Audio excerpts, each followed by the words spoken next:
Global construction supply chains are currently buckling. Post-pandemic fractures and active geopolitical conflicts are pushing these fragile logistics networks to a point of collapse. In the Middle East, the Red Sea and the Strait of Hormuz have become active zones of disruption. Routine freight transit now faces immediate military threats, forcing commercial vessels to either halt entirely or endure massive physical detours. These physical disruptions translate into immediate hyperinflation for raw materials. When supply lines fail, the resulting cost spikes can destroy the financial baselines that a project was originally bid upon. GCC infrastructure megaprojects frequently carry valuations exceeding tens of billions of dollars. At this scale, even a temporary disruption in material delivery creates catastrophic financial exposure for the main contractor. Managing commercial risk of this magnitude requires a specialized legal framework. It demands understanding how Middle Eastern jurisdictions handle catastrophic disruption differently than Western legal systems. When site progress stalls, expatriate claims teams often make a critical error. They rely solely on common law interpretations of standard form contracts like FIDIC or NEC. Under common law, the contract is a closed system. The four corners of the document act as the absolute and final arbiter for how risk is allocated between the employer and the contractor. In the United Arab Emirates, that literalism is superseded by the UAE Civil Transactions Law, or the Civil Code. Contractual terms are always subject to the mandatory requirements of federal statute. To successfully resolve a complex dispute in this jurisdiction, practitioners must navigate a specific triad of statutory relief, Articles 249, 273, and 287. The UAE Civil Code provides an overriding mechanism to rewrite or extinguish contractual obligations, regardless of how meticulously the parties originally drafted the risk allocation clauses. UAE law balances the duty to keep one's word, pacta sunt servanda, against the necessity of equitable balance through public order provisions. These are mandatory statutory rules that private parties are legally forbidden from contracting out of. Standard form contracts, such as FIDIC Clause 18, typically treat exceptional events as a closed, negotiated list. If an event isn't on that list, the contract assumes the risk stays with the contractor. UAE statute acts as a mandatory safety net that supersedes these lists. If a disruption meets the legal threshold for relief, the Civil Code applies regardless of the specific contractual wording.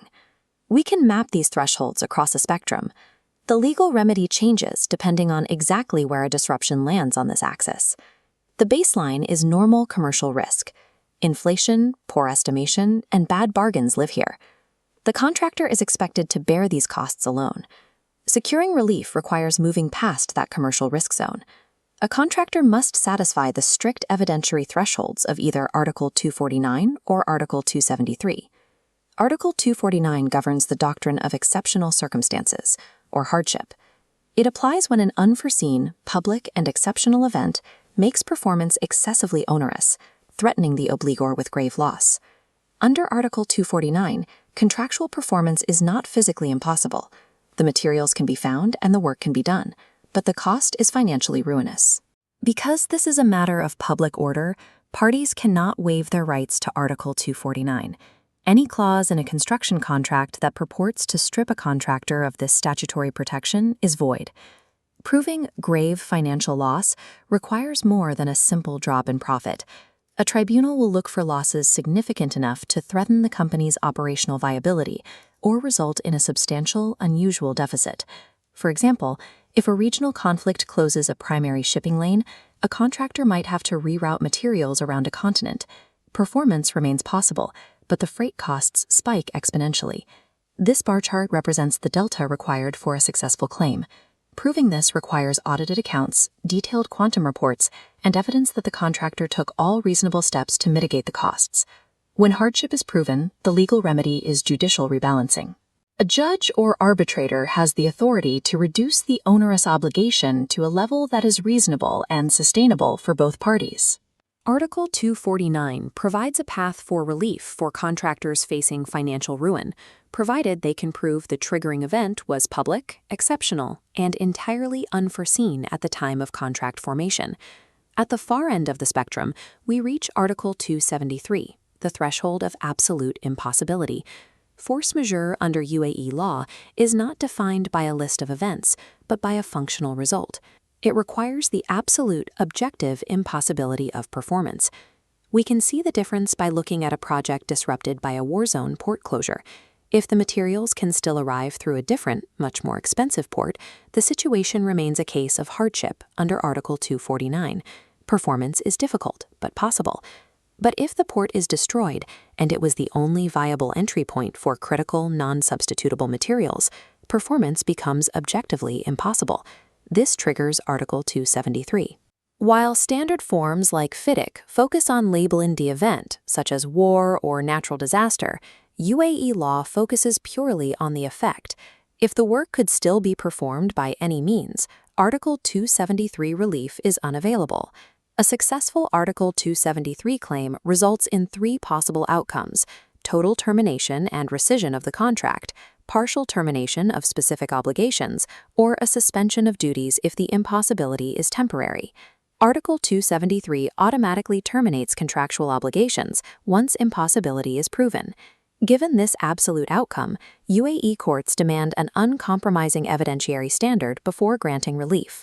When supply disruptions cause project delays, employers often respond by levying liquidated damages. The primary defense against these penalties is Article 287. Article 287 provides that a party is not liable for damages if the failure to perform arises from a cause beyond their control, such as a natural disaster or an act of war. This defense requires a forensic analysis of the project's critical path. The contractor must prove a direct causal link between the external event and the delay. On this Gantt chart, the external event directly interrupts the critical path. To utilize Article 287, the contractor must demonstrate that this event was the sole effective cause of the delay. Employers typically counter this by proving concurrent delay. If the contractor was already behind schedule due to their own mismanagement, they cannot argue that the external event was the sole cause, and the Article 287 defense fails. Effectively, Article 287 addresses the financial liability for the delay.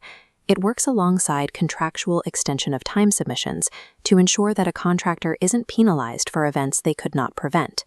A successful Article 287 defense isolates the external event as the sole cause of delay, legally barring the employer from levying financial penalties for the resulting time lost. Navigating these statutes requires more than just legal theory. It requires a rigorous administrative strategy on the construction site itself. This flowchart shows the dual-track approach. Contractors must comply with contract notice procedures while simultaneously reserving statutory rights. Ignoring contractual notices is fatal. Even with valid statutory rights, failing to notify the employer correctly can cause a tribunal to dismiss the claim. Quantum reports must be precise. Tribunals frequently reject claims that fail to isolate general market inflation from the specific additional costs caused by an unforeseeable event. Another error is failing to distinguish between hardship and impossibility in initial notices. Pleading that a project is impossible to finish when it is simply more expensive to complete immediately damages the claim's credibility. The engineer has a duty to assess these dual-track claims impartially. By recognizing the statutory threshold for relief early, the parties can adjust the project baseline and avoid the enormous costs of arbitration. Operating in the GCC mega-project market involves high-stakes financial risk. When global supply chains fracture, a project's survival depends on a precise application of the law. UAE law provides a clear, if rigid, bifurcation of risk. A party must be able to prove whether their disruption constitutes financially ruinous hardship or absolute objective impossibility. Successfully delivering a project through regional instability requires navigating both the mechanical notice periods of a standard form and the mandatory equitable principles of the UAE Civil Code. In this jurisdiction, a contract is never an island. It must always be read in the context of the mandatory provisions of the Civil Code.